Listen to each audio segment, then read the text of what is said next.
जय हिंद दोस्तों, भास्कर जी साइंस में आपका फिर से स्वागत है।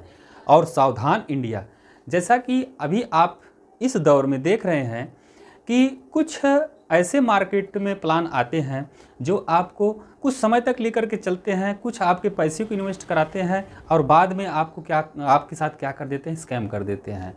तो ऐसा हम आपको बताने वाले हैं कि आप ये स्कैम से कब से हिंदुस्तान की जनता कब से फंसी हुई है और अभी तक है या नहीं है। ऐसा तो मुग़ल शासकों से ही देखा गया है। पहले मुग़ल शासक आए, उन्होंने ही क्या किया, हमारे धन को लूटने के लिए साम दंड भेद का इस्तेमाल किया।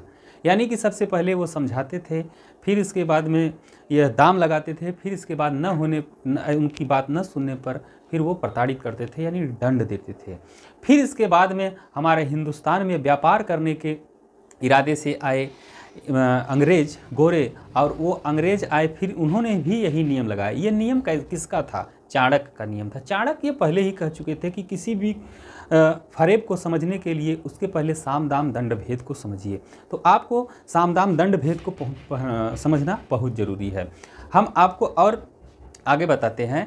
फिर जब अंग्रेज आए तो अंग्रेज़ों ने क्या किया हमारे साथ, उन्होंने पहले सन 1600 में ईस्ट इंडिया कंपनी बनाई। ईस्ट इंडिया कंपनी की स्थापना करके उन्होंने व्यापार करने के इरादे से हमारे ऊपर शासन करना चालू कर दिया। वो भी क्या करते थे कि कम बुद्धि होने की वजह से हमको साम दाम दंड भेद के अंतर ला करके वो क्या करते थे, हमारे ऊपर शासन करते थे। तब हमारे महान क्रांतिकारियों की वजह से क्या हुआ कि हमारा हिंदुस्तान आज़ाद हुआ, और आज़ाद हो करके आज़ादी की कुछ ही सांस लेता है, तब तक अब ये नया बखेड़ा खड़ा हो जाता है स्कैमर का। यानी कि ऑनलाइन के माध्यम से आए दिन आप देखते हैं कि ऐसा करिए, आप हमारे इतने वीडियो को देखिए, हमारे इतने प्लान को समझिए, हमारे ये प्रोडक्ट बेचिए, हमारे वो प्रोडक्ट बेचिए, हम आपको फटाफट 2 लाख 4 लाख 10 लाख फार्चूनर में घुमा देंगे, टाटा सफारी में घुमा देंगे, आपको तमाम सपने दिखाने लगते हैं।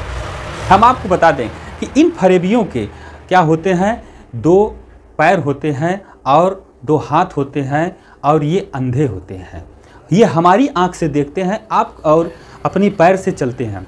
ये क्या करते हैं कि आपके ही पैसे को लेकर के और आपसे लिखवाते हैं कि हम आपके पैसे को वापस करें। जैसा कि आप आए दिन इस समय में देख रहे हैं कि यह आपके डॉक्टर विवेक बिंद्रा थे, और डॉक्टर विवेक बिंद्रा का जो यह बड़ा बिजनेस चल रहा था, ये बड़ा बिजनेस में आप देख रहे हैं बहुत बड़ी स्कैमर देखने को मिल रही है कि हमारे देश के बहुत गरीब से गरीब लोग, तबते से तबते लोग आए अपने पैसे को इन्वेस्ट किया इनके प्रोडक्ट को बेचने के लिए, और लगातार लोगों के पैसे डूबते चले गए।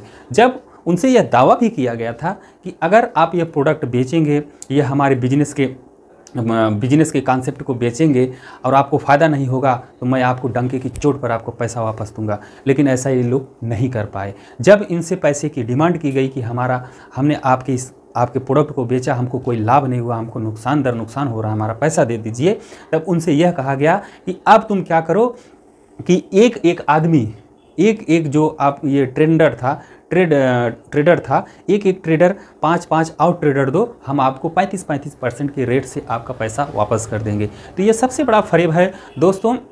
किसी भी हिंदुस्तान के सावधान हो जाइए। किसी भी फरेब को समझने के लिए सबसे पहले आप कुछ चंद चीज़ों की जानकारी अपने पास रखिए। सबसे पहले आपसे बहुत ही लगाव इस समय वही कर सकता है जो आपको लूटना चाहता है। तो वह एक चीज़ यह हो गया। दूसरा चीज़ यह हो गया, कोई भी मुंह से बड़ा आदमी, धन से बड़ा आदमी, तन से बड़ा आदमी अगर आपसे सटता है तो उसकी जांच करिए, उसका इतिहास देखिए कि उसका इतिहास क्या था, उसका भूगोल क्या था, क्या वो अपने इतिहास को दोहरा तो नहीं रहा है, या फिर अपने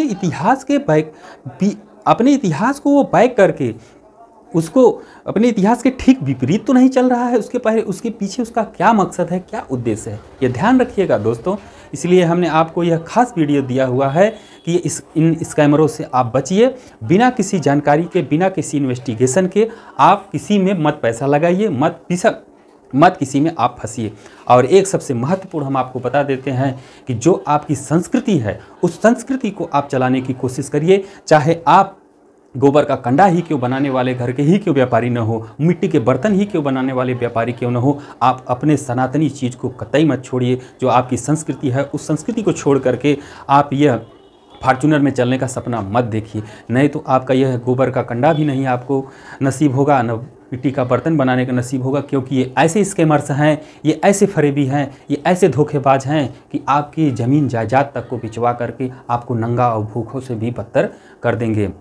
तो आप अगर चाहते हैं कि हमारा जीवन खुशहाल हो, हम अपने जीवन में कुछ कर सकें, तो एक छोटे पैसे को जुटाएं, उसको इन्वेस्ट करें, उस जगह पर उसको एकत्रित करें और उससे ही बनने की कोशिश करें। न कि आप ऐसा सोचिए कि हम एक बड़े आदमी बन जाए। ऐसा कभी नहीं हुआ है। कोई भी ऐसा नहीं था, कोई भी ऐसा पैसे वाला नहीं है जो एक बार में एक झटके में बड़ा आदमी बन गया है।